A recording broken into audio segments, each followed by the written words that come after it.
Izulu elidume ngomnyama kwakhangela amankengane. Isilo uMrs Zulu kwaZwelithini wazalwa ngoSeptember 23, 1974 kwaHlabisa. Usuku lwakhe lokuzalwa lungaphambi nje kancane nosuku iShaka Day, okugujwa ngalo usuku lwamasiko kuleli. Nokwenza amalunga eSendlunkulu akuphawule ukuthi uzalwa ngalesi sikhathi ngaphambi kosuku lokukhothama kwesilo uShaka, owayehlonishwa kakhulu ekuholeni isizwe samaZulu. Isilo uMrs Zulu uyindodana yesilo uGoodwill Zwelithini nendlovukazi ebibambile uMantfombi Dlamini Zulu, oyindodakazi yenkosi uSobhuza eSwatini. Wanikwa igama uMrs Zulu Sinqobile isilo uZwelithini, kuchaza umntwana uZulu. Ethi lamagama indlovukazi yayithi anzima ukuwasebenzisa. Kamuva wethiwa elinye igama kuthiwa kuhlome sakhe isihlangu, ethiwa ugogo wakhe uNdlunkulu uMaphovela, nokwaba igama elinzima kakhulu kunina.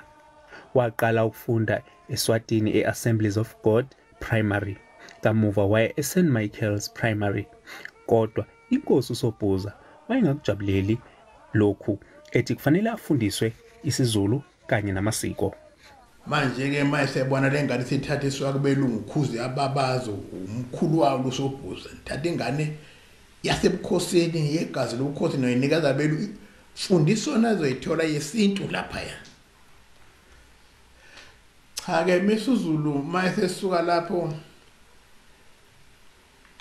babizwe tahambe nesilo baye lapha esikoleni sakhe eSt Michael, bafike bathe othisha sinenkinga nalengane, ihlakaniphile iphilile kodwa isimanga senzela khona ayivumi ukufundisa iSwati. Wahanjiswa eRoslyn Primary School eSise-Phoenix eThekwini ngo-1985.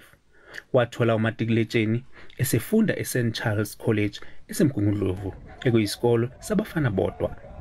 Ngo-1998 wathunyelwa umalume wakhe inkosi yaseMswatini ukuyofunda eMelika, lapho ekuthiwa wathola iziqu ze-International Studies.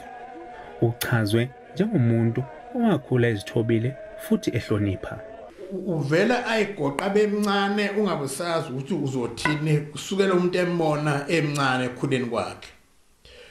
Ngakho nginenkolelo ukuthi lolo luphawu nje lulodwa lwalukhomba ukuthi kukhulu ufihlwe kulo muntu. Isilo uMrs Zulu akashadelwe kanti unendodana eyodwa. Londi Radebe, SABC News, kwaNongoma.